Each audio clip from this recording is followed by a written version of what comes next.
Hey everybody, Carl here with PWC Repair. This is my shop, and I thought I'd show everybody how I'm heating this place in the winter with a water heater. This is what I work on. My regular day job, I fix jet skis. So we've got one tore apart here, and we got parts in the floor here, and we got parts on the workbench over there, and we just got stuff tore up everywhere. Got my wife's Ford pickup. It's got the Triton 5.4. I'm about ready to do a timing set on it. But here's my shop. This is 30 by 48. It's a steel web truss, 12-foot sidewall, open span. That's 17.5 feet tall in the middle, completely open. Besides this little office, which is also open all the time. This insulation is foam board. It's spray foam that was in sheets. Got it secondhand off Craigslist. It's 3 inches thick, R18, and it is on the studs instead of in between. So I have an air gap from the foam to the metal outside.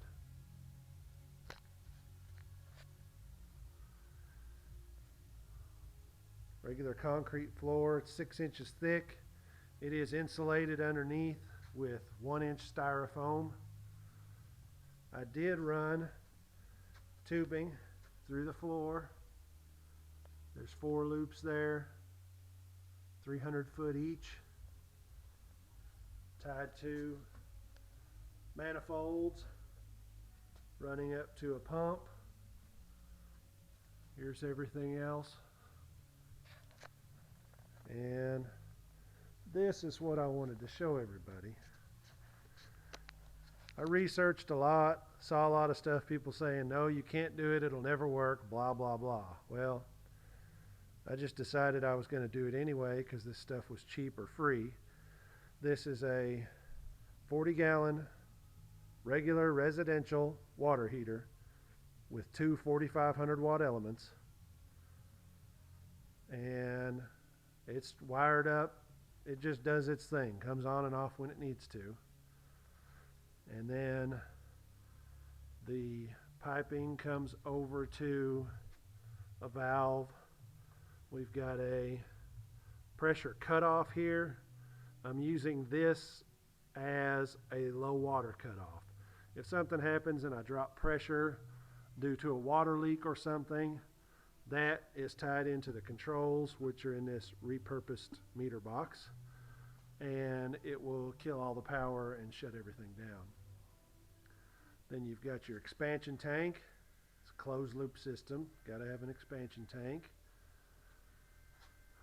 Up here there is a automatic bleeder and a gauge. It just got done running, so the primary water temp dropped a little bit, which of course drops the gauge. It stays around 10 pounds static pressure, or at least in the green all the time, in between 5 and 15 or so. So I've got everything set up to run the floor heat, but I didn't get all this set up till November, and the slab was already too cold. So what I'm running is this little rig right here. This was a Goodman heat pump air handler, and what I did was gutted it, and typically the blower is up here. Well, now the blower resides back here. I added a fan speed control, and then this is a hydronic coil with a pump. It looks real similar to that little coil sitting there with the same style pump. That's a little Taco 05 pump, and that's mounted in where the AC coil would have been. And you can actually use an AC coil. So you can pick up an old air handler with a leaky AC coil, pressurize it, fix the leaks, and use it. Like I said, you're only going to be running 10 or 15 psi, so fix the leaks, pressurize it. This particular coil I'm using is from First Company, and it is actually a hydronic fan coil. You can buy a whole unit like this. They call them a hot water fan coil. You can get it all ready to go. But I was doing everything on the cheap. I got this water heater for 20 or 25 bucks. Had to clean a gallon of lime and scale out of it. Like I said, my control panel is a repurposed meter box. And thermostat was actually a warranty thermostat. It has a couple issues, but it works for what I'm using it for. That is a regular programmable heat pump thermostat. And when it calls for heat, as you can see, I keep it 55 in here. When it calls for heat, all it does is sends 220 volt power up into the air handler, and then at the air handler up top, what I did was I robbed one leg of that to make my 115 volts for my little pump. So it just clicks on, sends 220, and that stuff comes on, and it blows out 85, 90 degree air, and keeps this whole shop 55 degrees. It's February, it's getting close to Valentine's Day. Like I said, I've been running this since November, and it has been really efficient. The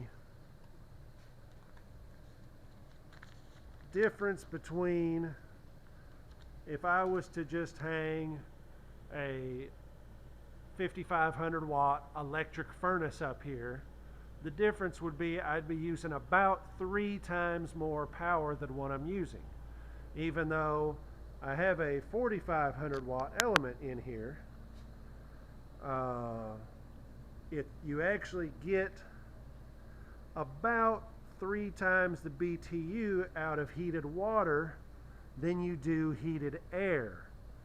And there's a bunch of science behind that, but water transfers heat better, and water holds the heat better. And I can tell you that's a fact, because when it was really, really cold and windy out, I was in here timing this, and basically this would kick on and run and kick back off and satisfy 3 different times before the water heater would bring the element on once. So I get about 3 heat cycles because of the stored water. And next year I'll start maintaining slab heat before it gets too cold outside, and I'll run the floor system, and that should be honky-dory too. But my main thing was to just show you guys my little setup here. I think there's a couple more videos on YouTube with stuff like this. But I'm keeping this big shop 55 degrees, and it has only been costing me about $2 a day. I'm in northern Arkansas, right at the bottom of zone 4, just at the very top of Arkansas. And if it gets real cold, 20s, teens, and stays that way for 24 hours, it'll cost me about $3 a day.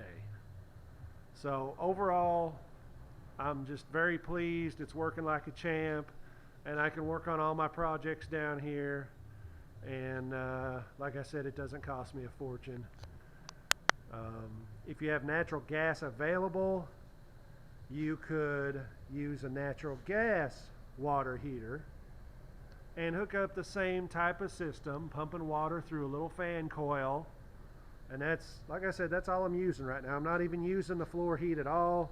The slab was too cold and it was just sucking out too much heat out of the water, and I didn't want this thing to run 7 days straight and watch the meter spin like it's taken off to the moon. But if you had natural gas available, you could probably cut that back to $1 a day, maybe $2 a day on a really cold day if you've got some decent insulation. So it works very well. I'm very pleased with it. If you have any comments, hit me up.